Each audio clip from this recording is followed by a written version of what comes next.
Hola, este es el segundo video de la clase de teoría de la elección pública.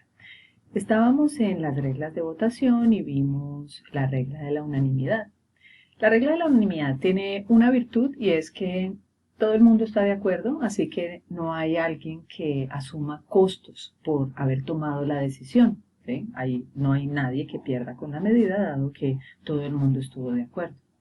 Sin embargo, pues tiene una limitación, o pues, varias limitaciones. Una de ellas, la más importante, es que puede tomar mucho tiempo en que la gente se ponga de acuerdo si lo que se requiere es la unanimidad, ¿verdad? Entonces puede hacer que la mayoría óptima no sea necesariamente la unanimidad, sino algo entre la unanimidad y la dictadura. ¿Sí? Por ejemplo, la regla de la mayoría. En todo caso, eh, el sistema de votación óptimo va a depender de qué tantos costos se impongan sobre los individuos que pierden con la decisión. ¿Sí? En algunas ocasiones, los costos que asumen los que se oponen a una medida, a un proyecto, no son muy altos. ¿Sí? Entonces, en ese caso, una regla de votación que no sea tan estricta como la unanimidad puede ser la adecuada. En cambio, cuando los costos son muy altos, en ese caso sí se requiere que las mayorías sean más. Por ejemplo, tomen el caso de decisiones sobre si hacer minería o no en un lugar. ¿Sí? La minería tiene costos ambientales muy elevados que pueden incluir el hecho de que la comunidad se quede sin agua, por ejemplo, ¿sí? O con un agua de muy mala calidad. Entonces, en esos casos, los costos que las comunidades que se oponen a los proyectos asumen son muy, muy altos. De eso puede depender la vida de la gente, por ejemplo, de los niños y de la comunidad en general. Así que, en ese caso, medidas cercanas a la unanimidad o la unanimidad misma serían necesarias para la toma de la decisión. Por el contrario, en otros casos como supongan el caso de los derechos de la población LGTBI, ¿sí? Ahí en ese caso, los costos de la oposición, es decir, de la gente que por asuntos religiosos, por ejemplo, se opone al reconocimiento de los derechos de la población LGTBI, pues no son tan altos como los que la misma población LGTBI asume, pues porque se trata de su vida, de su felicidad. Así que ahí no sería a través de un referendo que se tomaría una decisión como esa, sino que las entidades competentes encargadas de la protección de los derechos de los ciudadanos podrían tener la suficiente competencia para tomar ese tipo de decisiones. En muchos otros casos, la regla de la mayoría, simplemente la mitad más uno, puede ser la regla óptima. Y fíjense que ahí Douglas Rae tiene un aporte y él dice, de hecho, si uno tiene en cuenta que todos nos pongamos de acuerdo tiene muy altos costos, entonces uno podría preguntarse cuál es la regla que minimiza las oportunidades de que una persona apoye un proyecto que no pasa y se oponga a uno que pase. Entonces él dice, bueno, la regla de la mayoría, ¿sí? Sería en ese caso la regla de la mayoría. Entonces uno pues podría comprarle ese argumento a RAE, pero lo que pasa es que este se fundamenta en el supuesto de igual intensidad y este puede ser un supuesto fuerte, es decir, suponer que las pérdidas de las minorías que se oponen al proyecto, a que el proyecto pase, sean más grandes que las pérdidas de la mayoría cuando las minorías llegan a bloquear el proyecto. ¿Sí? Porque si esto último es así, entonces no tendríamos un argumento a favor de la regla de la mayoría, sino por el contrario, en contra de la regla de la mayoría. Bueno, vamos a continuar ahora con este tema que ya lo empezamos a ver en las clases pasadas y que tiene que ver con un problema que puede surgir de manera recurrente cuando se toman decisiones colectivas. ¿Sí? Y este es el problema de las votaciones cíclicas. Piensen que puede darse el caso en el que, aunque cada votante tenga preferencias transitivas, nosotros ya estudiamos o recordamos la propiedad de la transitividad, eh, puede presentarse que cada votante tenga preferencias transitivas, pero la comunidad no tenga preferencias transitivas. Miremoslo en este ejemplo. Aquí en la tabla 1 vemos el caso de 3 votantes que tienen que decidir sobre 3 diferentes issues, X, Y y Z. Entonces vemos aquí en cada fila cómo cada uno de los votantes ordena sus preferencias. Entonces, fíjense que se cumple la transitividad para cada uno de los 3 votantes. ¿Sí? X es preferido a Y es preferido a Z, por tanto debería cumplirse que X es preferido a Z. Efectivamente se cumple.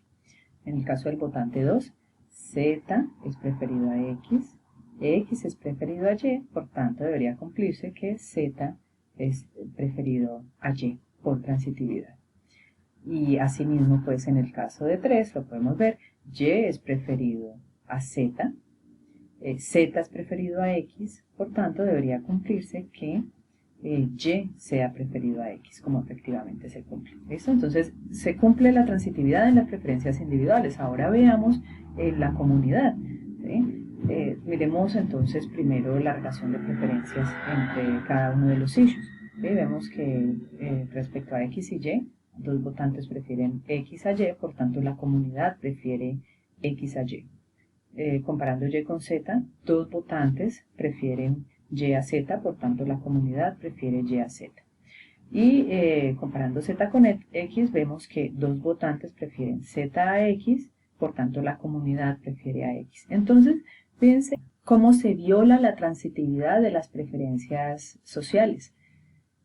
X es preferido a Y es preferido a Z, por tanto debería cumplirse que X sea preferido a Z y no se cumple. Vean que Z es preferido a X. Entonces ahí se viola la transitividad y así como lo explicamos en las clases pasadas, vemos que el origen de esa ciclicidad tiene que ver con que uno de los votantes tiene preferencias bimodales. Se grafica aquí al lado derecho las preferencias de los votantes y se observa que el votante 2 tiene preferencias bimodales, ¿sí? Tiene 2 máximos locales. En clase explicamos un poco mejor esto, que ya también lo vimos en las clases pasadas. Entonces, entre menos estricta sea la mayoría que se requiere para tomar una decisión, es decir, que no sea la unanimidad, pues más rápido se va a llegar a un acuerdo. El problema es que entonces esa mayoría que se va a obtener no es imbatible. Eso le pasa a muchos políticos cuando son elegidos por una diferencia mínima, que después la oposición les hace la guerra y hace casi imposible que puedan gobernar.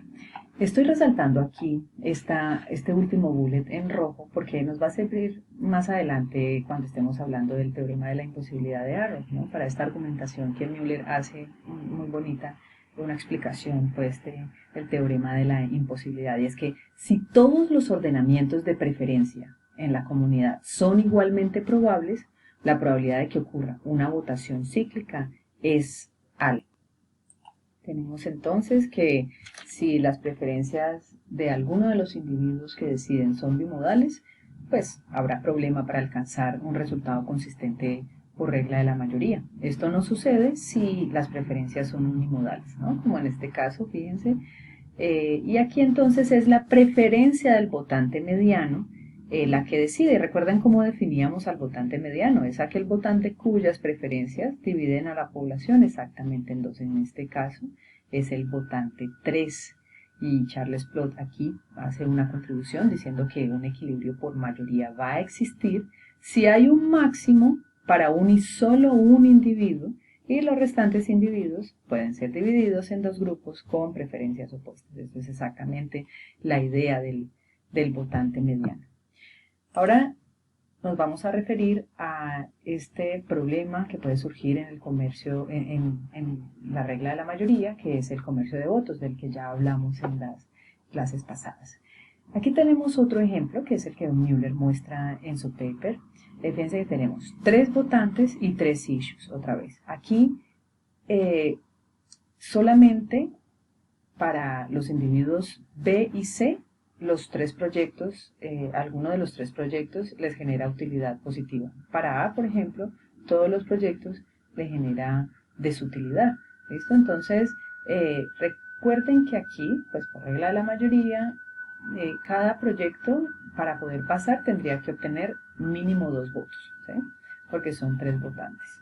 Entonces, si solamente se aplica la regla de la mayoría, ningún issue pasaría, ningún proyecto pasaría porque ninguno obtendría 2 votos, ¿sí?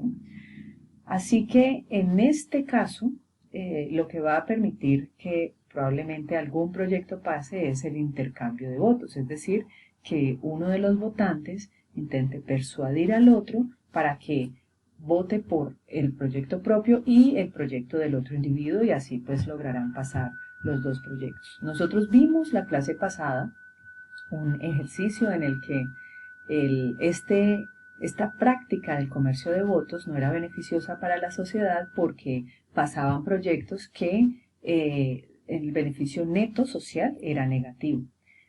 Tendríamos que ver si en este caso se cumple lo mismo y fíjense que no, aquí en este caso pues la utilidad es positiva socialmente.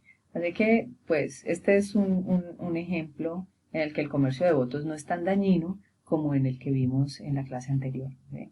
Y en ese que vimos en la clase anterior, refiriéndose a ese ejemplo, Tulloch dice que la regla de la mayoría con comercio de votos o log rolling puede llegar a un gasto público muy alto e ineficiente, ¿sí?